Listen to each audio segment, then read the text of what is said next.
प्रिय मित्रों, स्वागत है आप सबका आपके अपने चैनल स्टडी विद प्रदीप पे। दोस्तों, जैसा कि आप सब लोग जानते हैं कि हम लोग टेट के लिए, सुपर टेट के लिए हिंदी का प्रैक्टिस पेपर कर रहे हैं, जो आपके लिए बहुत महत्वपूर्ण है। चाहे यूपी टेट हो, चाहे सी टेट हो, चैप्टर वाइज एक एक चैप्टर का प्रैक्टिस पेपर कर रहे हैं, जो अभी तक अलग अलग एग्जामों में पूछे गए सभी प्रश्नों की श्रृंखला के साथ है। यह प्रैक्टिस पेपर समाप्त होते ही आपके लिए क्लास भी स्टार्ट की जाएंगी। चूँकि प्रैक्टिस पेपर हम इसलिए पहले कर रहे हैं कि मोस्टली अभ्यर्थियों को ऐसा चाहिए कि वो प्रैक्टिस पेपर ही करना चाहते हैं, चूँकि उनकी तैयारी लगभग हो चुकी है।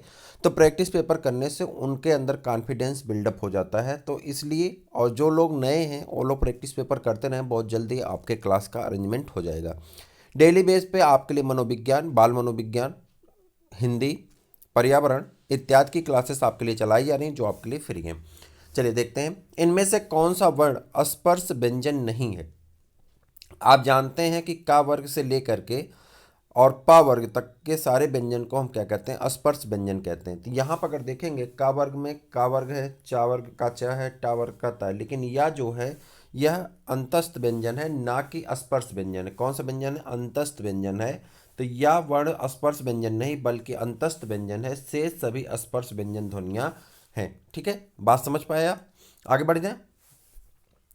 सभी स्पर्श व्यंजन कौन कौन से वर्ग में है? कह रहा किस वर्ग में ऐसा है? यहाँ चार ऑप्शन दिए गए हैं जिसमें सभी स्पर्श व्यंजन। मैंने आपसे क्या कहा कि सभी स्पर्श व्यंजन कहाँ होंगे? का वर्ग से लेकर के पा वर्ग तक, यानी का से अंगा तक का कोई शब्द होना चाहिए था, चा से यहाँ तक का कोई शब्द होना चाहिए, टा से ड़ा तक का कोई शब्द होना चाहिए, ता से ना तक का कोई शब्द होना चाहिए, और पा से मा तक का कोई शब्द होना चाहिए। तो इसमें ढूंढिए कि चार ही दिए गए हैं, चार में इन पांचों में से कौन कौन शब्द हैं।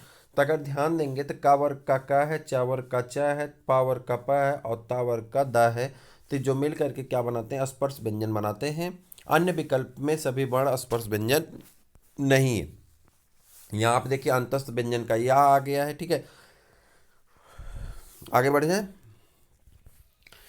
निम्न में अंतस्थ व्यंजन कौन सा है? कह रहा है निम्न में अंतस्थ व्यंजन कौन सा है। तो अंतस्थ व्यंजन कौन होता है? यारा लावा। तो यारा लावा में अंतस्थ व्यंजन कौन आ जाएगा? वाह आ जाएगा। ठीक है, दिए गए व्यंजनों में वह अंतस्थ व्यंजन है जिन वर्णों का उच्चारण स्वर और व्यंजन के मध्यवर्ती होता है, वे वर्ण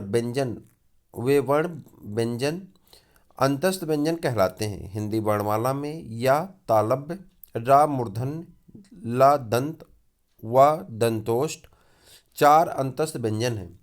इनमें या तथा व अर्ध स्वर भी कहे जाते हैं। देखिए यहाँ पे बहुत सारे इंपॉर्टेंट क्वेश्चन दिए गए, फिर से एक बार पढ़ते हैं।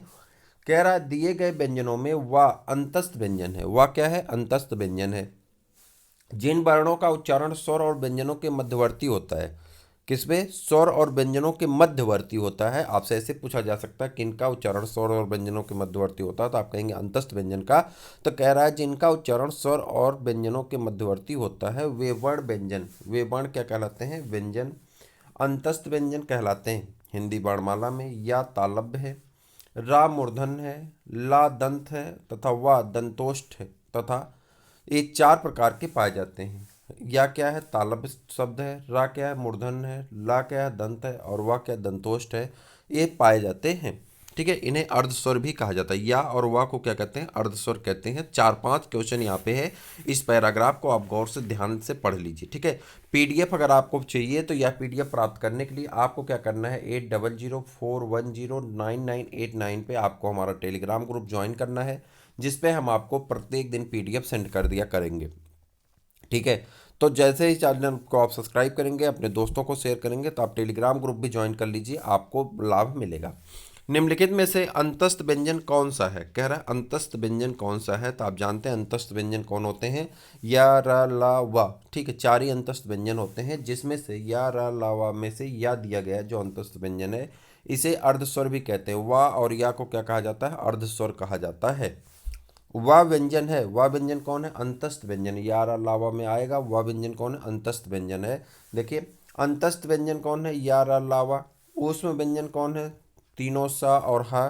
ठीक, महाप्राण किसे कहते हैं? प्रत्येक वर्ग का दूसरा चौथा व्यंजन। प्रत्येक वर्ग का दूसरा और चौथा व्यंजन क्या होता है?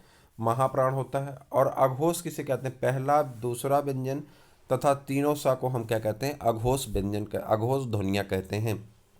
कौन सी ध्वनियाँ कहते हैं? अघोष ध्वनियाँ कहते हैं।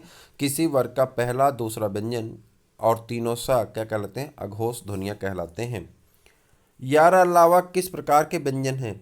यार अलावा किस प्रकार के व्यंजन हैं? तो यार अलावा किस प्रकार के व्यंजन? अंतस्थ व्यंजन है। किस प्रकार के व्यंजन है? अंतस्थ व्यंजन है। हिंदी में व्यंजन वर्णों की संख्या 33 है। हिंदी में व्यंजन वर्णों की संख्या कितनी है? 33 है। यार अलावा अंतस्थ व्यंजन है, जबकि ऊष्म व्यंजन सा खा सा हा है। स्पर्श व्यंजन का में का से माँ तक होते हैं और इनकी संख्या 25 होती है। अयोगवा में अंग तथा आ को शामिल किया जाता है। यार अलावा किस प्रकार के व्यंजन है? यार अलावा किस प्रकार के व्यंजन है? तो अंतस्थ व्यंजन। कैसे व्यंजन है? अंतस्थ व्यंजन है। आगे बढ़ जाए। यार अलावा कैसे व्यंजन है? अंतस्थ व्यंजन है। ठीक है, आगे बढ़ जाते हैं। हिंदी वर्णमाला में अंतस्थ व्यंजन कौन से हैं? अंतस्थ व्यंजन कौन से? तो यार अलावा। ये प्रश्न देखिए अलग अलग एग्जाम में रिपीट हुआ है, कोई बात नहीं, देखिए इसको याद कर लेते हैं। यार अलावा अंतस्थ व्यंजन, च छ ज झ स्पर्श तालव्य व्यंजन, शाखा साहा ऊष्म व्यंजन और छत्राज्ञा संयुक्त व्यंजन होते हैं। ऊष्म व्यंजन कौन सा है? कह रहा है कौन सा व्यंजन ऐसा है जो ऊष्म व्यंजन है? तो आप जानते हैं ऊष्म व्यंजन कौन होते हैं? तीनों सा और हा, और यहाँ पर अगर ध्यान देंगे तो आपको हा मिल रहा है जो ऊष्म व्यंजन के अंतर्गत आता है। ठीक, कौन ऊष्म व्यंजन नहीं है? कह रहा है कौन ऊष्म व्यंजन नहीं है? तो यहाँ पे गा जो है स्पर्श व्यंजन है, ऊष्म व्यंजन नहीं। गा क्या है? स्पर्श व्यंजन है, ऊष्म व्यंजन नहीं है। ठीक, यहाँ पर आपको मिल रहा बड़ा सा, खट्टी सा और छोटा सा है। इसे आप लोग क्या कहते हैं? ऐसे लिखते हैं इसे, ऐसे देखिए, ताश मूस दस। ठीक, इसे तालव्य सा कहते हैं, इसे मूर्धन्य सा कहते हैं, और इसे क्या कहते हैं? दंत सा। याद रखिएगा, ताश मूस दस। क्या कहते हैं? ताश मूस दस। ठीक है, याद रहेगा, ताश मूस दस। इसे तालव्य सा, इसे मूर्धन्य सा, और इसे कौन सा सा कहते हैं? तो इसे दंत सा कहते हैं। ठीक है, आगे बढ़ जाए। अंतस्थ और ऊष्म वर्ण निकले कितने हैं? अंतस्थ और ऊष्म वर्ण कितने? दोनों चार चार हैं, टोटल कितने हो जाएंगे? 8। दोनों चार चार हैं, टोटल कितने हो जाएंगे? 8 हो जाएंगे। अंतस्थ और ऊष्म वर्ण कितने हैं? तो 8 हो जाएंगे। ठीक है, आगे बढ़े हैं। दो व्यंजन जब एक साथ मिलते हैं तो क्या कहलाते हैं? कह रहा है जब दो व्यंजन एक साथ मिलते हैं तो उन्हें क्या कहते हैं? संयुक्त व्यंजन कहते हैं। क्या कहते हैं? संयुक्त व्यंजन कहते हैं। उदाहरण के लिए, जब दो व्यंजन एक साथ मिलते हैं तो उन्हें उनके योग से निर्मित व्यंजन संयुक्त व्यंजन कहलाते हैं। हिंदी वर्णमाला में 4 संयुक्त व्यंजन को स्थान दिया गया है। जैसे छ, का और सा मिलकर के क्या बनाता है? छ त्रा, ता और रा मिलकर के त्रा, ज्ञा जा और या मिलकर के ज्ञा, और उसके बाद स्रा, सा और रा मिलकर के स्रा हो जाते हैं। इनमें से कौन संयुक्त व्यंजन नहीं है? कह रहा इन चारों में से कौन ऐसा है जो संयुक्त व्यंजन नहीं है? इसके बारे में आपको बताना कौन ऐसा चारों में जो संयुक्त व्यंजन नहीं, तो है फा। कौन है? छत त्राई ज्ञा स्रा संयुक्त व्यंजन है, जबकि फा स्पर्श व्यंजन है। ठीक, फा क्या है? स्पर्श व्यंजन है। निम्नलिखित में से संयुक्त व्यंजन कौन सा है? कह रहा है कौन सा ऐसा है जो संयुक्त व्यंजन है? तो आप जानते हैं कि छत त्राई ज्ञा और स्रा, तो यहाँ पे ज्ञा मिल रहा है जो कैसा है? संयुक्त व्यंजन है। और ज्ञा किससे मिलता है? जा और यहाँ के वर्ण के मिलने के संयोग से मिलता है।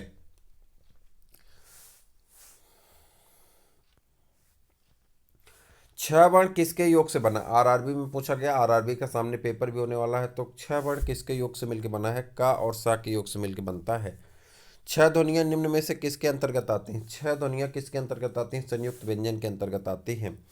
ज्ञा वर्ण किन वर्णों के संयोग से बना है? ज्ञा वर्ण किन वर्णों के संयोग से बना है? तो आप बताएंगे ज्ञा वर्ण किस वर्णों के संयोग से मिलकर बना है? जा और यहाँ के। किसके? जा और यहाँ के संयोग से मिलकर बना। हिंदी वर्णमाला में कुल कितने अयोगवाह हैं? हिंदी वर्णमाला में कुल कितने अयोगवाह हैं? हिंदी वर्णमाला में कुल 2 अयोगवाह व्यंजन हैं। हिंदी निम्नलिखित में से नासिक व्यंजन कौन सा है? कह रहा नासिक व्यंजन कौन सा है?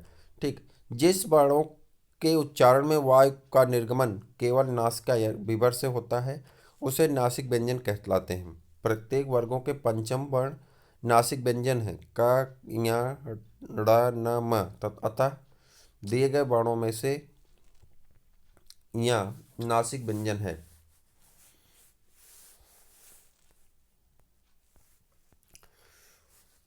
निम्न में से कौन सा व्यंजन स्पर्शी है?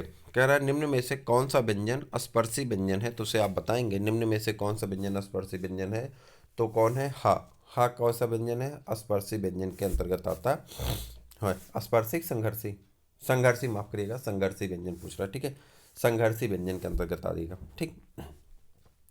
जिन वर्णों के उच्चारण में वायु का ना तो स्पर्श ध्वनियों के समान पूर्ण अवरोध होता है, न स्वरों के समान निर्बाध प्रवाह तथा वायु का निर्गमन घर्षण के साथ होता है, उन्हें स्पर्शी व्यंजन कहा जाता है। जैसे सा, ख, सा, ह, इन्हें ही ऊष्म संघर्षी व्यंजन भी कहते हैं, क्योंकि उच्चारण के समय वायु घर्षण करती हुई निर्गमित होती है, इससे ऊष्मा उत्पन्न होती है। अतः प्रश्नगत विकल्पों में से ह संघर्षी व्यंजन है। शाखा साहा कौन से व्यंजन कहलाते हैं? शाखा साहा कौन से व्यंजन कहलाते हैं? तो वो ऊष्म संघर्षी व्यंजन कहलाते हैं। आघोष वर्ण कौन सा है? आघोष वर्ण कौन सा है, तो आपको बताना आघोष वर्ण कौन सा है, तो वो है आपका सा। आघोष वर्ण कौन सा है? सा।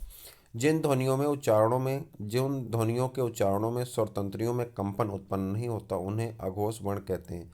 जैसे सा, का, ख, च, ट, ठ, त, थ, स, ख इत्यादि। हर वर्ग का पहला और दूसरा व्यंजन और तीनों सा, ठीक। निम्न में अल्पप्राण व्यंजन कौन सा है? कह रहा है निम्न में अल्पप्राण व्यंजन कौन सा है, तो अल्पप्राण व्यंजन कौन सा होता है? ग है यहाँ पे, ठीक है। अल्पप्राण व्यंजन किसे कहते हैं? दिए गए व्यंजनों में ग अल्पप्राण व्यंजन है। प्राणत्व के आधार पर व्यंजन मुख्यतः दो प्रकार के होते हैं, अल्पप्राण और महाप्राण। जिन व्यंजनों के उच्चारण में मुख द्वारा वायु का निर्गमन कम होता है तथा स्फोट भी अल्प ही होता है, प्रत्येक वर्ग का पहला, तीसरा और पांचवा वर्ण कौन सा? प्रत्येक वर्ग का पहला, तीसरा और पांचवा, यानी जो विषम वाला है, विषम वर्ण जो होते हैं वो कौन होते हैं? अल्पप्राण होते हैं, ठीक। विषम वर्ण कौन होते हैं? अल्पप्राण होते हैं, याद रहेगा। और या, रा, ला, वा अल्पप्राण व्यंजन कहलाते हैं। अल्पप्राण व्यंजन में कौन कहलाते हैं? सभी वर्ग के स्पर्श व्यंजन के पहले, तीसरे और पांचवें तथा या, र, ल, व यानी अंतस्थ व्यंजन, ये सभी क्या कहलाते हैं? अल्पप्राण कहलाते हैं। क्लियर है? आगे बढ़ जाएं। जिन व्यंजनों के उच्चारण में मुख से अपेक्षाकृत अधिक वायु निर्गमित होती है तथा स्फोट भी अधिक स्पष्ट होता है, जिसके हाकार की ध्वनि सुनाई देती है, प्रत्येक वर्ग का दूसरा और चौथा वर्ण तथा शाखा साहा महाप्राण व्यंजन कहे जाते हैं। शाखा साहा क्या कहे जाते हैं? महाप्राण व्यंजन कहे जाते हैं। इनमें से कौन व्यंजन अल्पप्राण है? कह रहा है इनमें से कौन व्यंजन ऐसा है जो अल्पप्राण है। अब देखिए अल्पप्राण के लिए क्राइटेरिया क्या है कि पहला, तीसरा और पांचवा वर्ण होना चाहिए स्पर्श व्यंजन का, और यारा लावा होना चाहिए। तो यहाँ पे पहला वर्ण कौन दिया गया? चा दिया गया, तो चा क्या हो जाएगा? आपका अल्पप्राण हो जाएगा, बाकी सभी क्या हो जाएंगे? महाप्राण हो जाएंगे, ठीक है। अल्पप्राण ध्वनियों का समूह कौन है? अल्पप्राण ध्वनियों का पहला, तीसरा और पांचवा शब्द देखिए किस में है, तो बी वाला ऑप्शन अगर देखेंगे, पहला वर्ण चा, तीसरा वर्ण जा और पांचवा वर्ण यहाँ है, तो इसे हम क्या कहेंगे? अल्पप्राण ध्वनियाँ कहेंगे। कौन सी ध्वनि अल्पप्राण है? कह रहा है कौन सी ध्वनि अल्पप्राण है, तो पहला, तीसरा, पांचवा आपको ढूंढना है। पहला, तीसरा, पांचवा स्पष्ट व्यंजन का पहला यहाँ पे ता है, तो ता क्या हो जाएगा? अल्पप्राण ध्वनियाँ हो जाएगा। निम्नलिखित में से अल्पप्राण वर्ण कौन से हैं? कह रहा अल्पप्राण ध्वनि कौन है, तो आपको याद रखना है पहला, तीसरा, पांचवा स्पर्श व्यंजन का पहला, तीसरा, पांचवा या रा लावा खोजना है, तो आपको मिलेगा कौन? ये मिल जाएगा, और ये आपका क्या हो जाएगा? अल्पप्राण हो जाएगा। सभी महाप्राण वर्णों वाला वर्ग है, कह रहा जिसमें सभी महाप्राण वर्ण है, तो वो आपको ढूंढना है। दूसरा और चौथा वर्ग ढूंढना है। दूसरा और चौथा जहाँ पे होगा वो क्या होगा आपका? तो यहाँ पे देखिए चा छ दूसरा है, का ख दूसरा है, ट ठ दूसरा है, तो ये सब क्या हो जाएंगे? महाप्राण ध्वनियाँ हो जाएंगे। महाप्राण ध्वनियाँ व्यंजन वर्ग में किससे संबंधित है? कह रहा है महाप्राण ध्वनियाँ व्यंजन वर्ण में किससे संबंधित है? महाप्राण ध्वनियाँ व्यंजन वर्ण में किससे संबंधित है? दूसरे और चौथे क्रम से संबंधित हैं। निम्न में महाप्राण वर्ण है, कह रहा है निम्न में महाप्राण वर्ण कौन है, तो आप जानते हैं किसी भी वर्ग का पहला, तीसरा और पांचवा या अंतस्थ वर्ण यानी या रा ला वा में से जो भी शब्द दिया होता है वो क्या होता है, महाप्राण, ओ अल्प प्राण होता है। क्या होता है, वो अल्प प्राण होता है। महाप्राण कौन होता है, किसी वर्ग का दूसरा और चौथा शब्द जो होता है वो क्या होता है, आपका महाप्राण होता है। तो यहाँ अगर आप देखेंगे तो तथा दूसरा शब्द है तो ये क्या हो जाएगा, महाप्राण हो जाता है। निम्न में महाप्राण व्यंजन कौन सा है, तो महाप्राण आपको ढूंढना है दूसरा, किसी वर्ग का दूसरा और चौथा वर्ण। तो दूसरा वर्ण आप ढूंढेंगे तो यहाँ कौन मिल जाएगा, दूसरा या चौथा, तो चौथा वर्ण यहाँ पे घ दिया गया है। तो घ क्या हो जाएगा, घ हो जाएगा महाप्राण ध्वनियाँ। निम्नलिखित में महाप्राण व्यंजन कौन सा है, आपको बताना है कि महाप्राण व्यंजन कौन सा है निम्नलिखित में। तो आप कहेंगे यहाँ पे महाप्राण व्यंजन कौन है, भा है। ठीक है। अघोष वर्ण, अघोष वर्ण कौन सा है, कह रहा अघोष वर्ण कौन सा है, तो आपको बताना है अघोष वर्ण कौन सा। ए आपके लिए एक क्वेश्चन दिया गया है जिसका आपको कमेंट करके आंसर देना है अघोष वर्ण कौन सा है। इसके ऊपर एक बार आया था तो इसको आपको बताना कि अघोष वर्ण कौन सा है। आप कमेंट करके आंसर दीजिए। आपके क्वेश्चन का हमें इंतजार रहेगा, आपके आंसर का इंतजार रहेगा। फिर मिलते हैं किसी और वीडियो में, तब तक के लिए इजाज़त दे दीजिए। नमस्कार।